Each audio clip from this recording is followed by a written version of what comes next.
kasih Al-Quran suruh baca, dia tidak bisa baca. Tapi ditanya, tes hafalannya, hafal. Berapa ayatnya? Hafal. Nomor berapa? Hafal.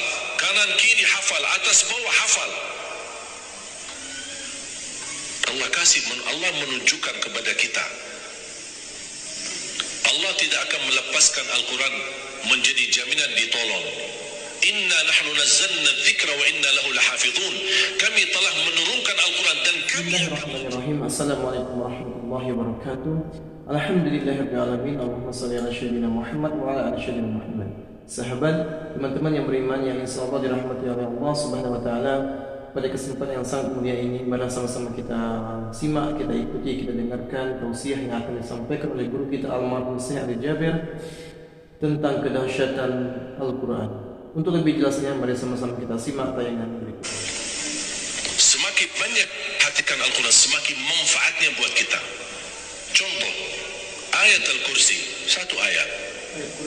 Rasulullah SAW bersabda, "Man qara'a ayat al-kursi dubura kulli salatin laysa bainahu wa bainal jannati illa an yamut." Barang siapa yang membaca ayat al-kursi setiap habis salat fardu, tidak ada sesuatu yang mampu menghalanginya masuk surga. Ayat al-kursi ini satu ayat menjaminkan kita masuk surga. Kalau satu ayat menjaminkan kita masuk surga, gimana suratul Baqarah seluruhnya? Gimana lagi 30 juz Al-Quran? Kata Siti Aisyah radhiyallahu anha, jumlah tingkatan dalam surga Allah sesuai jumlah ayat Al-Quran. Oleh karena itu tidak ada yang lebih tinggi di dalam surga Allah daripada Ahlul Quran. Karena nanti Ahlul Quran ketika masuk surga, Allah suruh baca dan naik. Baca sebagaimana kamu baca di dunia dan naik posisimu dan derajatmu di dalam surga. Baca naik terus, baca naik sampai bersama Nabi Muhammad di derajat yang tertinggi di dalam surga Allah. Ini semua berkat Al-Quran.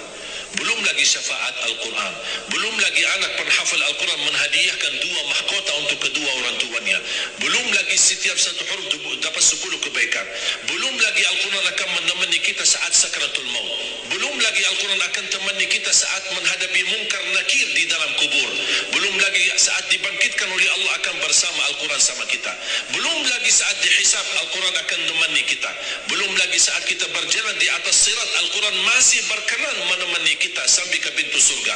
Bahkan ketika masuk surga Al-Quran tidak akan tinggalkan kita, masih terus masuk bersama kita di dalam surga sampai naik derajat yang tinggi di dalam surga Allah Subhanahu wa taala. Kewajiban kita cuma satu, coba berapa panjang balasan Al-Quran sampai ke surga, tapi diminta cuma satu, berkenan menjadikan Al-Quran teman kita di dunia. Temanilah Al-Quran, akan Al-Quran berkenan temani kita sepanjang hayat, bahkan sepanjang perjalanan kita menuju surga. Itu kemuliaan Al-Quran. Cukup ada seorang ulama dari At-Tabi'in bernama Abdullah As-Sulami, Abu Abdurrahman Abdullah As-Sulami, Abdullah bin Habib As-Sulami. Ditanya, beliau 70 tahun mengajar Al-Quran. Ditanya, wahai imam, apa yang membuat kamu sabar sampai 70 tahun mengajar Al-Quran? Kata beliau, yang membuat aku sabar dan minat menjaga keistiqomahan, bersabda Rasulullah sallallahu alaihi wasallam, khairukum man ta'allama al-Qur'an wa 'allamah. Sebaik-baik manusia yang mempelajari Al-Quran dan mengajarnya. Itulah ingin saya menjadi orang yang baik bagi manusia sebagaimana bersabda Rasul. Itulah yang membuat saya sabar dalam mempelajari dan mengajar Al-Quran. Masya Allah. Siapa yang tidak mau jadi manusia yang terbaik menurut Rasulullah sallallahu alaihi wasallam? Itulah bersama Al-Quran. Mohon maaf, siapa Ali Jabir? Hamba yang biasa, banyak kekurangannya. Yang Allah anugerahkan kemuliaan bukan karena siapa-siapa, tapi karena Al-Quran. Dihormati, didepankan, dan semua orang penghafal Al-Quran, berapapun usianya, dihormati, didepankan, dimuliakan. Semua berkeinginan bisa bersalaman. Kita melihat dan menonton acara Hafiz Indonesia, jangankan anak-anak, bahkan yang cacat luar biasa Allah tunjukkan bagaimana kelebihan Al-Quran. Yang buta bisa hafal Al-Quran, yang lumpuh badannya dan jasadnya seperti alana yang tidak bisa jalan hafal Al-Quran. Naja yang luar biasa dahsyat, otaknya terganggu tapi bisa hafal Al-Quran. Dia tidak bisa baca, kasih Al-Quran suruh baca, dia tidak bisa baca. Tapi ditanya, tes hafalannya, hafal. Berapa ayatnya? Hafal. Nomor berapa? Hafal. Kanan kiri hafal, atas bawah hafal. Allah menunjukkan kepada kita, Allah tidak akan melepaskan Al-Quran menjadi jaminan ditolong. Inna nahnu nazzalna dzikra wa inna lahu lahafizun. Kami telah menurunkan Al-Quran dan kami akan menjaganya. Di antara terjaga Al-Quran secara fisik, terjaga Al-Quran secara tulisan, terjaga Al-Quran secara suara, dan terjaga ahlul Quran, para penghafal Al-Quran. Oleh kerana itu jamaah sekalian, selalu saya mendorong masyarakat, kalau kaum muslimin muslimat di Indonesia merasa dirinya gagal menjadi penghafal Al-Quran, jangan putus asa. Tetap masih anda bisa menjadi ahlul Quran. Ayo kita lipatkan diri kita melalui yang jadi saham atau saksi baik bagi kita di hadapan Allah, melalui infak kita, sedekah kita, zakat kita, wakaf kita, apa saja, supaya kita datang di hadapan Allah. Ya Allah, mohon maaf, saya belum bisa hafal Al-Quran, tapi hartaku menjadi saksi untuk membantu dan menolong Al-Quran dan binaan Al-Quran. Insya Allah termasuk ahlul Quran dan mendapatkan syafaatnya Al-Quran di hari kiamat. Dan amal itu menjadi sedekah jariyah yang menalirkan pahalanya sampai hari kiamat. Semua harus bisa berjuang. Tidak boleh ada orang berkata saya tidak bisa. Tidak bisa hafal, insya Allah anakmu bisa hafal. Kalau anakmu belum bisa hafal, insya Allah cucumu bisa hafal. Kalau itu pun tidak berhasil, insya Allah saham walaupun sedikit seikhlasnya bisa menjadi saksi baik. Infaknya, sedekahnya, ikhlasnya, zakatnya, wakafnya, semua bisa menjadi saksi baik. Karena kita mendapatkan sebuah kemuliaan Al-Quran. Al-Quran kitab suci yang tidak ada keraguan di dalamnya. Sayang sekali kita bisa kehabisan berhari-hari tidak baca Al-Quran. Saya harap insya Allah mulai hari ini kita komitmen untuk khatam Al-Quran. Siap? Masih menunggu cara mudah untuk khatam? Saya kasih cara mudah.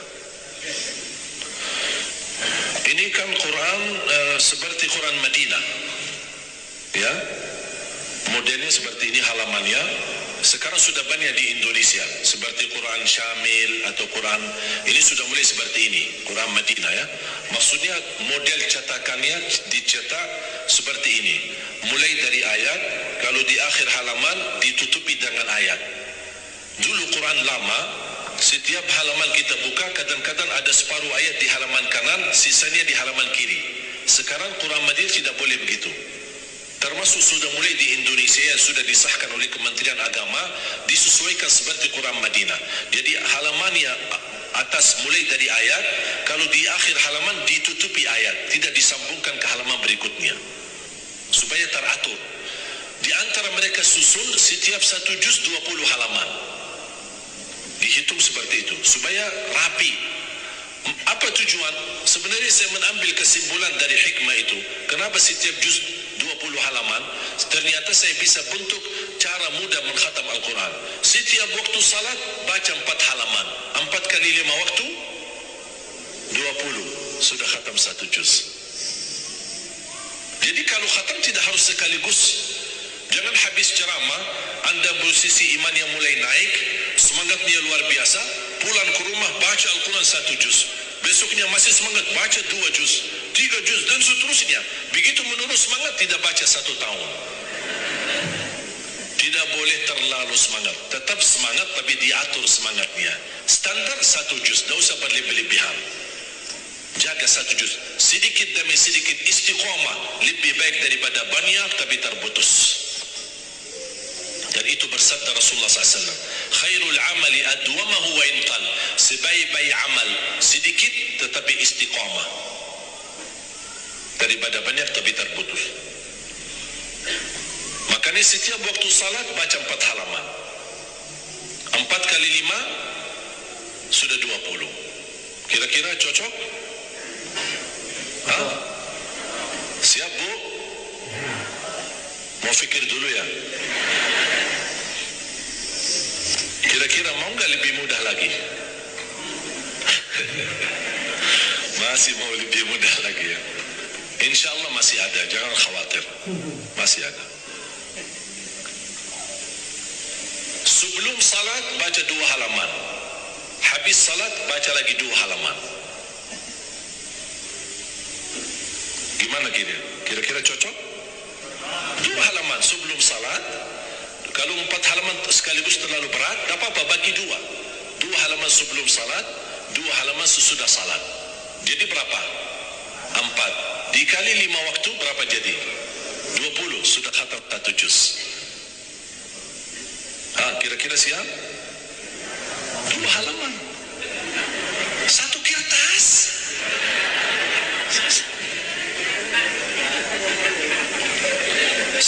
Satu lembar ya.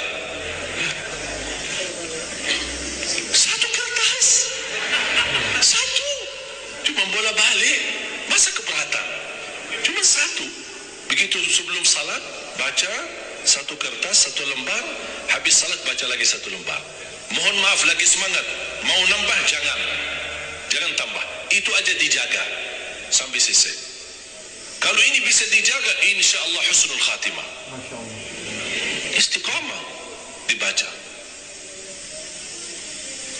Siap? Fikir-fikir dulu atau gimana? Insya Allah aman ya, cocok. Cocok? Masih mau lebih mudah lagi? Abu mau lebih mudah. Ini cara yang tadi yang saya sampaikan, setiap salat, sebelum salat 2 halaman, habis salat 2 halaman, dan seterusnya sampai khatam 1 juz. Itu cara yang termudah untuk orang yang paling malas. Kalau itu tidak bisa, saya angkat tangan. Inna lillahi wa inna ilaihi raji'un. Sudah ada lagi, sudah habis. Malu kita sama Allah jemaah sekalian. Wallahi waktu kita banyak. Ketika saya berhasil khatam 10 jam bisa khatam 30 juz. Allah kasih 24 jam. Masa kita tidak bisa 1 juz? Saya tidak minta 30 juz dalam 10 jam. Saya minta 1 juz dalam 24 jam.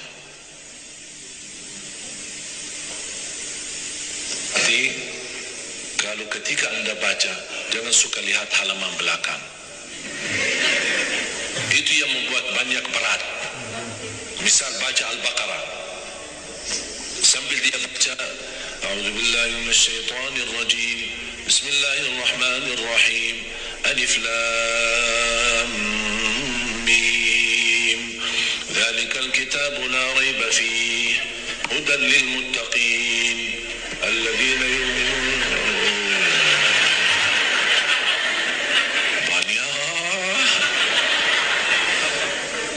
Sadaqallahul azim. Tidak jadi lanjut. Karena dia fikirannya sudah berubah. Dia tidak melanjutkan apa yang dia baca, tapi dia sudah membuka jumlah halaman begitu terlalu banyak. Aduh ya Allah. Bukan saya tidak mau, masalah tidak ada waktu. Padahal kalau dia lanjut, ada kesibukan, tidak apa-apa, berhenti. Berhasil 2 halaman, berhenti. Ada urusan, aktivitas, ada tamu di rumah, tidak apa-apa. Layani sebentar, habis pulang, lanjut lagi. Walaupun 1 halaman, walaupun separuh halaman, tidak apa-apa. Tunjukkan yang terbaik, walaupun itulah kemampuanmu. Tunjukkan. Ya Allah, mohon maaf, kemampuan saya cuma separuh halaman. Tidak apa-apa. Allah senang, apapun yang kita kasih, Allah senang. Asal istiqomah. Allah suka, Allah tidak minta yang banyak, Allah minta yang terbaik. Alhamdulillahirrahmanirrahim. Sahabat yang beriman, telah tadi ilmu yang disampaikan oleh guru kita. Mudah-mudahan kita dapat istiqomah membaca Al-Quran setiap harinya, walaupun sedikit, tapi kita istiqomah, insya Allah husnul khatimah. Mudah-mudahan kita semua selalu dilindungi oleh Allah Subhanahu Wa Taala. Mudah-mudahan kita dapat membaca Al-Quran, mengamalkan Al-Quran setiap harinya. Jangan sampai lewat hari-hari kita tanpa Al-Quran. Kita harus istiqomah membaca Al-Quran agar supaya hidup kita mati kita nanti dalam keadaan husnul khotimah. Amin amin ya rabbal alamin. Mungkin itu saja yang bisa dapat sampaikan. Saya akhiri. Wassalamualaikum warahmatullahi wabarakatuh.